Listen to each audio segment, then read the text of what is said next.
Bismillahirrahmanirrahim. Assalamualaikum warahmatullahi wabarakatuh. Selamat malam kepada dosen pembimbing yang terhormat dan juga teman-teman yang sudah hadir pada malam hari ini. Semoga kita semua selalu dalam kesejahteraan dan dalam keadaan sehat walafiat. Amin ya robbal alamin.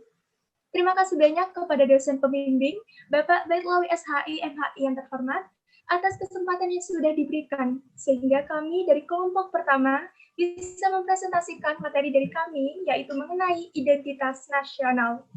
Sebelum memulai presentasi kali ini, saya akan terlebih dahulu mengenalkan anggota dari kelompok pertama, yaitu terdiri dari Ahmad Arkam, Balkis Raihana, Adel Yazunka, Aldi Bagus, Bayu Agung, Ahmad Fahmi, Yuda Adi, dan Ahmad Labib. Kepada presentator pertama, dipersilahkan untuk menyampaikan materi.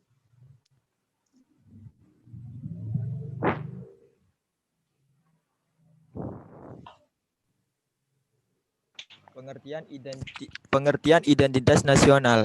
Pengertian identitas nasional merupakan suatu penanda atau jati diri suatu bangsa yang dapat membedakan ciri khasnya dengan bangsa lain. Karena ciri khas suatu bangsa terletak pada konsep bangsa itu sendiri. Secara etimologis, istilah identitas nasional berasal dari kata identitas dan nasional. Identitas berasal dari kata identity yang artinya memiliki tanda, ciri atau jati diri yang melekat pada suatu individu, kelompok atau suatu membedakan dengan yang lain. Sedangkan nasional berasal dari kata nation yang artinya bangsa. Pengertian bangsa menurut sosiologis antropologis yaitu persekutuan hidup yang berdiri sendiri dan merasa kesatuan agama, bahasa, ras, dan adat istiadat. Sedangkan bangsa dalam nasional merujuk pada sifat khas kelompok yang memiliki ciri-ciri kesamaan, fisik, cita-cita, dan tujuan. Selanjutnya saya persilahkan untuk rekan Bagus untuk melanjutkan. Terima kasih waktu yang telah diberikan kepada saya. Selanjutnya saya akan melanjutkan apa yang telah disampaikan oleh Saudara Arcam. 2. Maka dapat disimpulkan bahwa identitas nasional adalah suatu kelompok masyarakat yang memiliki ciri dan melahirkan tindakan secara kolektif yang diberi sebutan nasional. Berdasarkan pengertian tersebut, setiap bangsa di dunia pasti memiliki identitas tersendiri yang sesuai dengan karakter, ciri khas, dan bangsa tersebut. Sampai kunutok kan loro jam yo.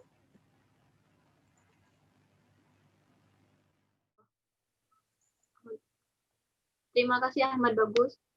Di sini saya akan menjelaskan tentang identitas nasional sebagai karakter bangsa. Dengan memahami identitas bangsa diharapkan akan memahami jati diri bangsa sehingga menumbuhkan kebanggaan terhadap bangsanya sendiri. Karakter berasal dari bahasa Latin karakter, karesin, atau karaks. Dalam bahasa Prancis, karakter. Dalam bahasa Inggris, karakter. Dalam arti luas, karakter berarti sifat kejiwaan, akhlak, budi pekerti, tabiat, watak yang membedakan seseorang dengan orang lain. Sehingga karakter bangsa dapat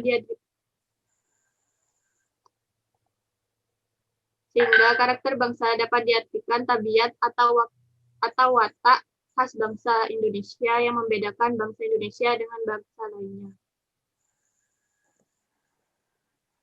Selanjutnya akan dilanjutkan oleh Saudara Adel. Baik, terima kasih kepada Balkis atas waktu yang sudah diberikan. Sekarang saya akan menjelaskan mengenai karakteristik dari identitas nasional. Karakteristik akan identitas nasional bisa dikatakan sebagai ciri khusus, kebiasaan, atau pola hidup masyarakat yang menempati wilayah tersebut. Untuk Indonesia sendiri, berikut ada 2 contoh identitas nasional yang dimiliki oleh negara kita, yaitu yang pertama, Kesatuan Indonesia, yang kedua, persamaan nasib. Pada Kesatuan Indonesia, Indonesia merupakan negara kepulauan yang terluas di dunia. Oleh karena itu, setiap pulau di Indonesia memiliki adat istiadat, bahasa, dan kebudayaan yang berbeda-beda, mulai dari Sabang sampai Merauke. Kesatuan Indonesia ini merupakan karakteristik identitas nasional Indonesia yang sangat berharga dan unik, bahkan menjadi ciri khas tersendiri bagi bangsa Indonesia. Yang kedua, persamaan nasib. Hal ini dibuktikan dengan sejarah yang menegaskan bahwa Indonesia dijajah oleh bangsa asing dalam waktu yang cukup lama. Kondisi tersebut dirasakan hampir seluruh rakyat Indonesia pada masa itu. Hal ini tercermin dalam identitas nasional yang ada pada pembukaan Undang-Undang Dasar 1945. Jadi jika kita berkaca kepada masa lalu, jika kita melihat perjuangan dari para pahlawan dalam meraih kemerdekaan, mereka bertumpah darah dalam meraih kemerdekaan, otomatis itu menjadi dasar dalam pembentukan karakter bangsa Indonesia, di mana bangsa Indonesia saat ini memiliki semangat persatuan yang tinggi, karena memiliki rasa nasib sepenanggungan yang tinggi, dan juga memiliki semangat yang tidak mudah putus asa dalam mempertahankan NKRI. Kepada presentator selanjutnya, dipersilahkan. Selanjutnya, saya akan menjelaskan proses berbangsa dan bernegara. Pada masa sebelum kemerdekaan, proses berbangsa dan bernegara pada zaman sebelum kemerdekaan lebih berorientasi pada perjuangan dalam melawan penjajah. Dari tinjauan sejarah zaman Sriwijaya pada abad 7 dan Kerajaan Majapahit abad 8, telah ada upaya untuk menyatukan Nusantara. Namun, para penguasa belum memiliki kemampuan yang cukup untuk mempertahankan kejayaan yang telah dicapai yang menyebabkan kehancuran. Di samping itu, kehancuran juga disebabkan karena kerajaan tradisional tersebut belum memahami konsep kebangsaan dalam arti luas.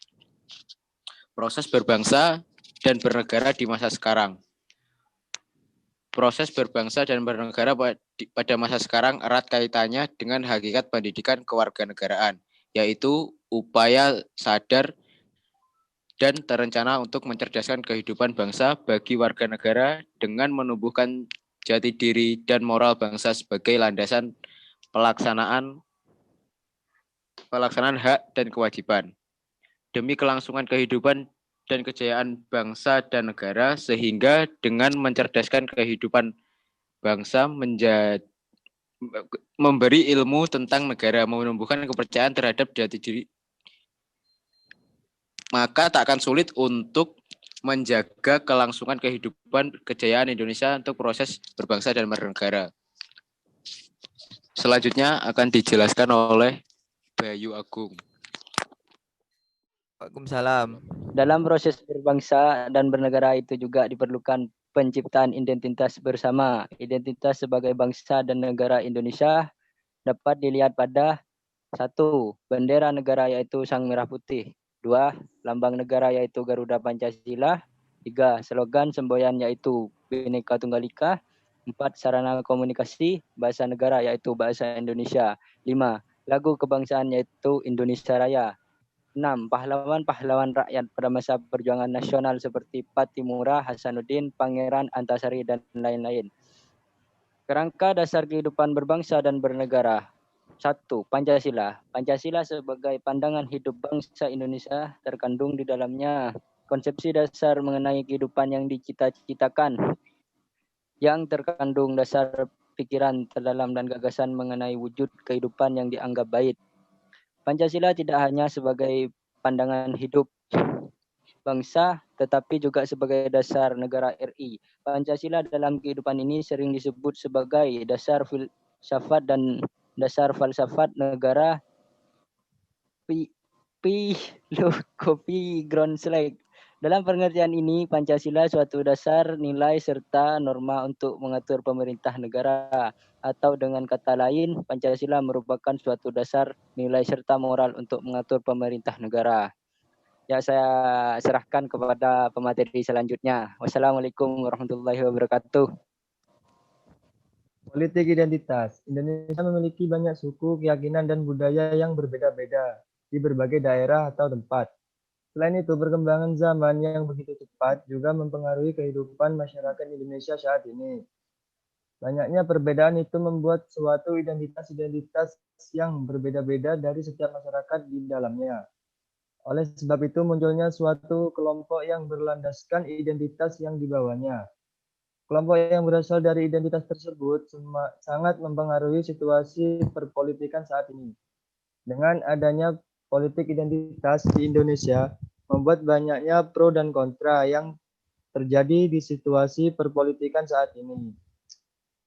Setiap kelompok identitas mempunyai tujuan dan kepentingan yang berbeda-beda.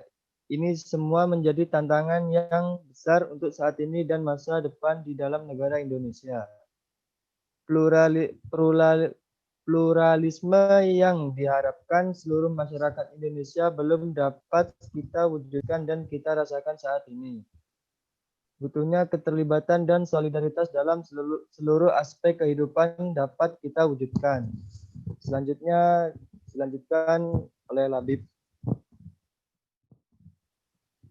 Ya, terima kasih atas waktunya. Di sini saya melanjutkan materi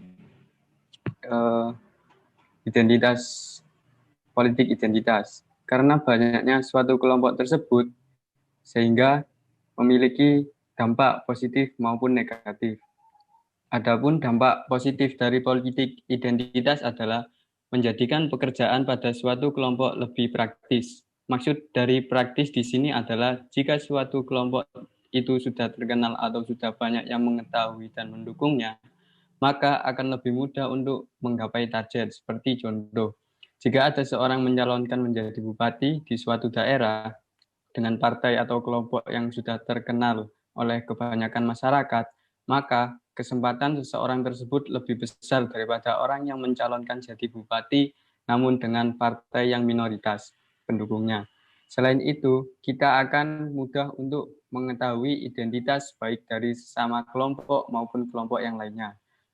Dan di setiap kelompok pasti memiliki nilai budaya yang akan selalu dilestarikan karena menjadi identitas. Adapun dampak negatifnya adalah menimbulkan sikap diskriminasi antara satu kelompok dengan kelompok yang lainnya. Mungkin saya serahkan pada. Baik, terima kasih atas presentasi yang sudah disampaikan. Kami dari kelompok pertama mengucapkan banyak terima kasih dan mohon maaf yang sebesar-besarnya jika ada persalahan. Kurang lebihnya mohon maaf. Wassalamualaikum warahmatullahi wabarakatuh. Waalaikumsalam warahmatullahi wabarakatuh.